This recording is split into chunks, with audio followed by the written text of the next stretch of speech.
राम राम बच्चों, so welcome back to your channel versatile educator. We are on day 28. So as you all know we are in the 30 days challenge, जहाँ पे हम partnership ख़त्म करने की बात कर रहे हैं. So we are almost on the last phase of this 30 days challenge. और हम थे डिसोल्यूशन पे, तो हमने डिसोल्यूशन के कुछ 2-3 सम्स देख लिए थे. फुल फ्लेज वाला सम भी हमने देख लिया था, प्रैक्टिकल हमने कर लिया था. आज हम देखते हैं कि कुछ अलग तरीके के क्वेश्चंस भी आ सकते हैं. जैसे अगर मेरे को मान लो कोई एसेट की वैल्यू ना दी हो या लाइबिलिटी की वैल्यू ना दी हो, तो मैं वो फाइंड कैसे करूँगा.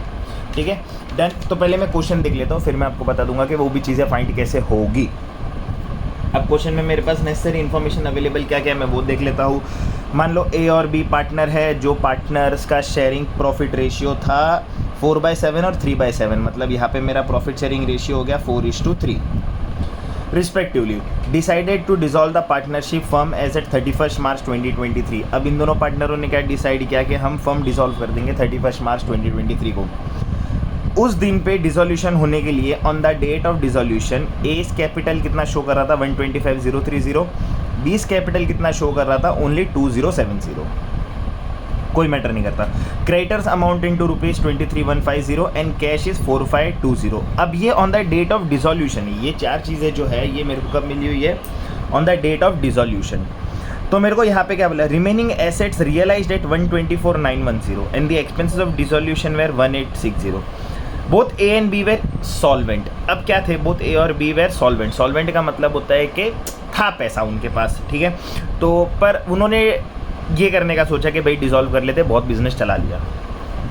अब डेट ऑफ डिसोल्यूशन में मेरे पास ए का कैपिटल है, मेरे पास बी का कैपिटल है, मेरे पास ये सारी इन्फॉर्मेशन अवेलेबल है कि जिस दिन अपन को डिसोल्यूशन करना था, जिस दिन अपन को फर्म को ख़त्म करना था, कैंसिल आउट करना था, तब अपने पास क्या क्या चीज़ें अवेलेबल थी. तो इतनी चीज़ें मेरे पास थी. क्रेडिटर भी मेरे पास थे, पर मेरे को ये बोला हुआ है कि रिमेनिंग एसेट्स रियलाइज़ किए मैंने 124,910. तो अब ये जो रिमेनिंग एसेट्स बोले हुए हैं कि बचे हुए एसेट्स अपन ने रियलाइज़ कितने पे किए, 1,24,910. और अपन ने एक्सपेंसेस भी पे किया 1,860 का. अब अपन को ये फाइंड करना है कि मेरे पास एसेट था कितना. डिसोल्यूशन के डेट पे मेरे पास क्रेडिटर थे, मेरे पास कैश था, मेरे पास कैपिटल अकाउंट था, मेरे पास ये तीनों चीज़ें थी. पर मेरे पास एसेट्स का वैल्यू नहीं है. मेरे पूरे क्वेश्चन में कहीं भी एसेट्स का वैल्यू नहीं है. तो जब अपन को ये एसेट्स की वैल्यू फाइंड करने की बात करेंगे, तो एसेट्स की वैल्यू फाइंड करने के लिए ये होता है, इसके लिए मेरे को ओपन करना पड़ता है टेम्परेरी अकाउंट. क्या ओपन करना पड़ता है, टेम्परेरी अकाउंट. जब मैं टेम्परेरी अकाउंट की बात करता हूँ तो देखो ऐसे ओपन होता है वो. ठीक है, तो अब मेरे पास क्या क्या इन्फॉर्मेशन अवेलेबल है मैं वो एक बार आपके लिए लिख भी लेता हूँ. जैसे दोनों पार्टनर थे, ये हम डिसोल्यूशन के एक सम पे है. अब हम मेरे पास दो पार्टनर थे जिनका रेशियो था 4/3, मतलब 4/7 और 3/7 ये रेशियो था. अब मेरे पास यहाँ पे क्या दिया हुआ है, on the date of dissolution, जब अपन को डिसॉल्व करनी है चीज़ें, तो मेरे पास कुछ इन्फॉर्मेशन अवेलेबल है. मेरे पास क्या इन्फॉर्मेशन अवेलेबल था, मेरे पास सन्ड्री क्रेडिटर्स थे. मेरे पास कितने के सन्ड्री क्रेडिटर्स थे, 23,150 के क्रेडिटर्स थे. और मेरे पास कैश भी अवेलेबल था. मेरे पास कितना कैश अवेलेबल था, 4520 का कैश अवेलेबल था. मेरे पास दोनों का कैपिटल भी बैलेंस भी अवेलेबल था. कितना कैपिटल बैलेंसेस अवेलेबल था, 125,030 एंड 2070. ठीक है, मेरे पास ये भी अवेलेबल है, 2070 भी अवेलेबल है. और मेरे पास क्या था इसके अलावा, मेरे पास एक चीज़ और अवेलेबल है. कैपिटल हो गया, क्रेडिटर हो गया, कैश हो गया. चलो ठीक है, कैपिटल, क्रेडिटर और कैश हो गया, ये है. पर मेरे पास यहाँ पे एसेट्स की वैल्यू नहीं है. मेरे पास इधर एसेट्स की वैल्यू नहीं है. हाँ, पर इन्होंने मेरे को ये दिया हुआ है कि जो भी बचे हुए एसेट्स है, रिमेनिंग एसेट्स है, वो अपन ने रियलाइज़ किए हैं. वो कितने पे रियलाइज़ किए हैं, 1,24,000 समथिंग 910. तो यहाँ पे मेरे पास एसेट की वैल्यू नहीं है.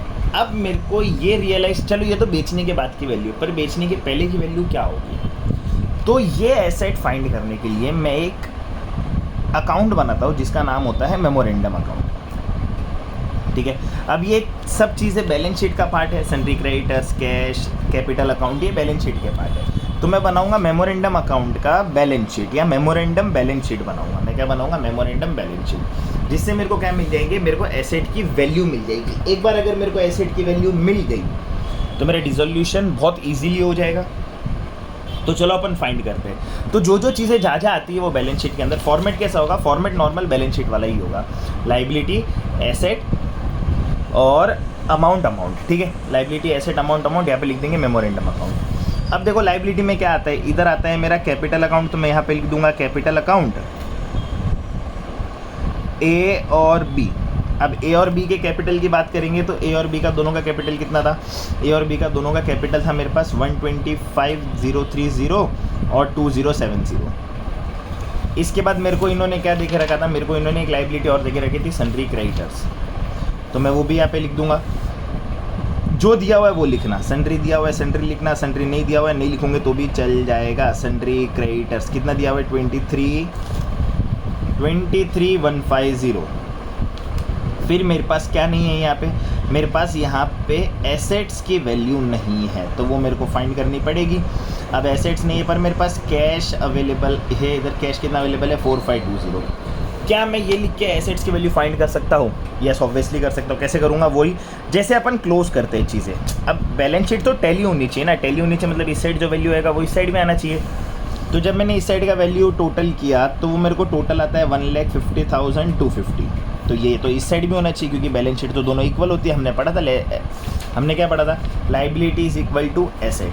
जब liability is equal to asset मतलब अगर लाइबिलिटी 150-250 की है तो एसेट भी तो उतना ही होना चाहिए। अब अगर इस में से मैं कैश माइनस करूं तो बचा हुआ मेरे को सीधा सीधा क्या मिल जाएगा, मेरे को एसेट्स मिल जाएगा। मेरे को कितने का एसेट्स मिला, 145,730 मिल गए एसेट्स। मतलब मैंने 145,730 के एसेट्स को रियलाइज़ किया 124,910। समझ गए? तो ऐसा क्वेश्चन भी आ सकता है। तो देखो मेरे को एसेट्स भी मिल गया, मेरे को डिसोल्यूशन का एक्सपेंस भी इन्होंने दिया हुआ है, डिसोल्यूशन एक्सपेंस भी मेरे को दिया हुआ है 1860। मतलब पूरा ये कर्म कांड करवाने के लिए मेरे को खर्चा लगा जो कि लगा 1860 का। तो अब तो मेरे को सब मिल गया, मेरे को एसेट भी मिल गया, मेरे को सारी चीज़ें इन्फॉर्मेशन अवेलेबल है। तो देखो जैसे भी अपन डिसोल्यूशन में चीज़ें डालते हैं वो डाल देते हैं। पहले कैसे डालेंगे, अब रियलाइज़ कर सारी चीज़ें बेचने के पहले मेरे को रियलाइजेशन अकाउंट में ट्रांसफ़र करनी पड़ती है। मतलब मेरे को मेरा बैलेंस शीट ख़त्म करना पड़ेगा। बैलेंस शीट कैसे ख़त्म करूँगा, यहाँ की चीज़ें उठाओ यहाँ डाल दो, टू सन्ड्री एसेट्स, ठीक है। मेरी जनरल एंट्री भी यही होती है। अब यहाँ पे कोई अलग अलग एसेट्स थे नहीं, एक ही एसेट्स था, सीधा सीधा एसेट उठा के डाल देंगे। डाल दिया मैंने, एसेट डाल दिए। उसके बाद मैं इस साइड डाल दूंगा लाइबिलिटी। लाइबिलिटी में एक ही आउटसाइड लाइबिलिटी है मेरे पास, सन्ड्री क्रेडिटर जो चुकानी पड़ेगी, तो बाय सन्ड्री क्रेडिटर्स। चलो मैं ये भी डाल देता हूँ। कितने के सन्ड्री क्रेडिटर्स थे मेरे पास, 23,150, ये भी डाल दिया मैंने। अब बचा क्या क्या, अब तो कुछ बचा ही नहीं, अब तो चुकाने की बात है कि सीधी। हाँ, पार्टनर्स कैपिटल दिया हुआ है मेरे पास, तो मैं यहाँ पे कर दूंगा बाय बैलेंस ब्रॉड डाउन। कितना पार्टनर्स कैपिटल था, 125,030 और 2070 on the date of dissolution. Pay करने की बात नहीं हुई है, बोला है डेट ऑफ डिसोल्यूशन पे इतना था। कैश का भी कुछ मेरे पास ओपनिंग बैलेंस था, तो मैं वो भी यहाँ पे लिख दूंगा, टू बैलेंस ब्रॉड डाउन। कितना मेरे पास कैश का ओपनिंग बैलेंस था, 4520। अब हो गई सारी चीज़ें, जो जो चीज़ें अवेलेबल थी वो चीज़ें मैंने यहाँ भी लिख दी और मैंने डाल भी दिए, पोस्ट भी कर दिए। अब डिसोल्यूशन का तरीका, सबसे पहले मेरे को क्या चुकाना है, थर्ड पार्टी लाइबिलिटी। उसके बाद कुछ पार्टनर्स के लोन वगैरह होंगे, तो लोन्स एंड एडवांसेस पार्टनर ने दिए होंगे या पार्टनर से अपन ने लिए होंगे, जो भी होगा। उसके बाद हो जाएगा मेरा पार्टनर्स कैपिटल, और लास्ट मेरा जो होगा वो प्रॉफिट। ये मेरा डिसोल्यूशन का सेटलमेंट का तरीका है। तो अब मेरे पास कोई है चीज़ नहीं, पहले मेरे को चाहिए पैसा। कोई भी चीज़ चुकाने के लिए मेरे को चाहिए पैसा। अगर थर्ड पार्टी लाइबिलिटी की बात करूँगा तो यहाँ पे सिर्फ एक ही थर्ड पार्टी लाइबिलिटी, क्रेडिटर। पर क्रेडिटर चुकाने के लिए क्या मेरे पास पैसा है, क्रेडिटर कितने के थे, 23,150, पर मेरे पास कैश कितना है, 4520। तो सबसे पहले मेरे को अवेलेबल कैश अवेलेबल करना पड़ेगा। कैसे करूँगा, एसेट बेच देता हूँ। अब एसेट बेचूंगा तो देखो मेरे पास पैसा आना चाहिए, मेरे पास पैसा आएगा। क्यों आएगा पैसा, क्योंकि मैंने क्या किया, एसेट्स रियलाइज़ करवा दिए।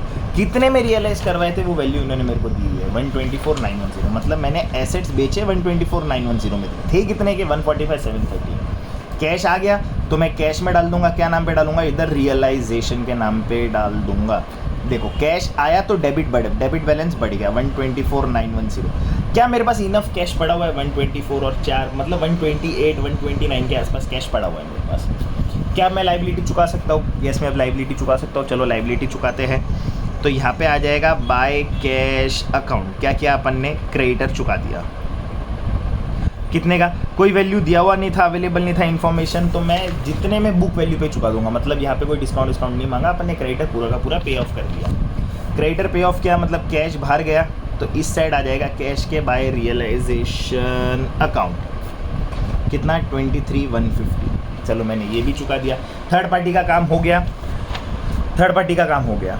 कोई लोन वगैरह था नहीं, तो ये आएगा नहीं। अब पार्टनर्स कैपिटल क्लोज करने के लिए सबसे पहले मेरे को क्लोज करना पड़ेगा रियलाइजेशन अकाउंट। क्या क्लोज करना पड़ेगा? रियलाइजेशन अकाउंट, तभी पार्टनर्स कैपिटल क्लोज होगा।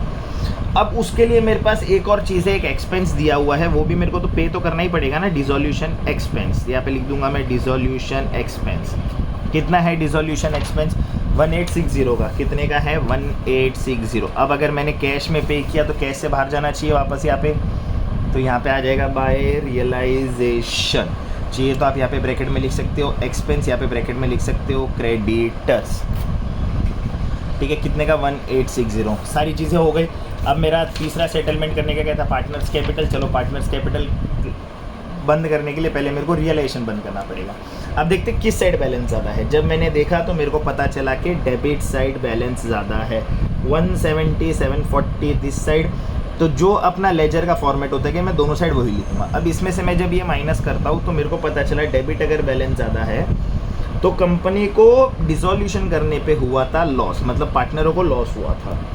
अब ये लॉस बटेगा किस में? उनके रेशियो में। क्या रेशियो था उनका? 4:3। मतलब ये जो भी लॉस है उसके 7 हिस्से होंगे, जिसका 4 हिस्सा लेके जाएगा एक पार्टनर, पहले वाला पार्टनर, और 3 हिस्सा लेके जाएगा दूसरे वाला पार्टनर। तो यहाँ पे मैं क्या बता दूंगा? By loss on realisation, loss on realisation transferred to partners capital account. कौन कौन? ए और बी। अब लॉस है तो इस साइड जो लॉस है वो उठा के यहाँ डाल दूंगा। उधर क्या आ जाएगा? To realisation account. क्या हुआ? अपन को लॉस हुआ। ए को कितने का लॉस होगा? 12,960, 12,960, एंड इसको लॉस होगा 9,720। चलो अभी कैपिटल क्लोज करते हैं अपने सेटलमेंट का तीसरा पार्ट। अब इधर 12,000, इधर 125, तो 125 दोनों साइड लिख दूंगा। 125 दोनों साइड लिख दिया। जब मैंने ये दोनों साइड लिख दिया 125, देखो ए का क्रेडिट ज़्यादा था, मतलब ए अगर क्रेडिट ज़्यादा है तो ए को बिजनेस ए को पैसा देगा। ए का क्रेडिट ज़्यादा है तो बिजनेस ए को पैसा देगा। ठीक है, डन। तो चलो क्लोज करते हैं। 125 में से 12,960 जब मैं माइनस करता हूँ तो 112,070 ये अपन को ए को पे करना है, जो कि अपन किससे पे करेंगे? कैश अकाउंट से, जो कि होता है मेरा फाइनल पेमेंट। क्या कैश है मेरे पास? कैश मेरे पास अच्छा खासा है, 124, 4,500, और 23 और ये 24 भी माइनस करूँ तो मेरे पास कैश है 1,04,000 के आसपास। मतलब मेरे पास अच्छा खासा कैश भी पड़ा हुआ है। तो मैंने देखो इसको अगर मैं बी को पे करूँगा, ए को पे कर दिया। अब यहाँ पे जब मैं सेटल करूँगा तो यहाँ पे आ जाएगा एस कैपिटल अकाउंट, क्योंकि ए को तो पे करना है तो कैश बाहर जाएगा 1,12,7070। पर जब बी की बात करते हैं तो बी का तो डेबिट ज़्यादा है। बी का डेबिट ज़्यादा है मतलब बी का डेबिट ज़्यादा है। जब बी का डेबिट ज़्यादा है तो बिजनेस बी से पैसा लेगा। ठीक है, ये देखो एरो बोले पैसा लिया, एरो बाहर बोले तो पैसा दिया। अब बी से कितना पैसा लेगा? जब 9,720 में से 2,070 माइनस करूँगा तो बी से अपन पैसे मांगेंगे 7,650, जो कि यहाँ पे आ जाएगा बाय कैश अकाउंट। ठीक है, यहाँ पे चाहिए तो लिख दो कैश बॉट इन। अब कैश आया तो मैं यहाँ पे पैसा लूँगा, बीस कैपिटल अकाउंट। कितना पैसा लिया? 7,650। अब जब मैं ये टोटल करूँगा तो मेरा कैश अकाउंट इक्वल हो जाएगा। मेरा कैश अकाउंट कितने से इक्वल होगा? 137,080, और यहाँ पे भी मेरा आ जाएगा 137,080। तो ये होता है मेरा डिसोल्यूशन। ऐसे कंपनी अपने डिसोल्यूशन के टाइम पे सेटलमेंट करती है। अब हर बार बिजनेस ही पैसे देगी ऐसा नहीं होता। बहुत सिनेरियो में ऐसा भी होगा कि देखो जैसे ये इसमें बी का डेबिट ज़्यादा था, तो बी का डेबिट ज़्यादा है मतलब बिजनेस बी से पैसा लेगा, और बी से पैसा लेगा तभी ए को पैसा दे पाएगा। इन शॉर्ट ऐसा है। क्योंकि 128 में से अगर मैं ये माइनस भी करता तो मेरे पास कुछ पैसा कम बचता, तो कुछ पैसा कम बचता मतलब 7650 जो मैंने बी से ले लिया, क्योंकि बी का डेबिट ज़्यादा था। अब ये था मेरा डिसोल्यूशन। कैसे बनाया हमने, जब भी हमारे पास कोई इन्फॉर्मेशन अवेलेबल ना हो तो हम बनाएंगे मेमोरेंडम अकाउंट। एक बार हमने मेमोरेंडम बना दिया फिर तो हमारा डिसोल्यूशन बहुत ही ईजी हो जाता है, क्योंकि हमें सारी चीज़ें मिल जाती है बिफोर वाली, और आफ्टर वाली तो क्वेश्चन में ऑलमोस्ट दी ही हुई है। तो ये था मेरा डे 28 जिसमें अपन ने किया डिसोल्यूशन का सम, ठीक है। तो यहाँ मेरी बहुत सारी चीज़ें ख़त्म हो जाती है, यहाँ पे एक्चुअली मेरा पार्टनरशिप ख़त्म हो जाता है, पर अपने पास 2 दिन बचे हुए हैं 29 एंड 30, तो will go for tips and tricks कि कैसे अपन चीज़ों को फटाफट सॉल्व कर सकते हैं, मतलब बिना ज़्यादा दिमाग लगाए। तो वो हम करेंगे डे 29 और डे 30 पे। सो स्टे ट्यून, शेयर करो अपने फ्रेंड्स के साथ ताकि वो भी ये चीज़ें पढ़े और एग्ज़ाम में अच्छे मार्क्स स्कोर करें। तब तक के लिए बाय बाय।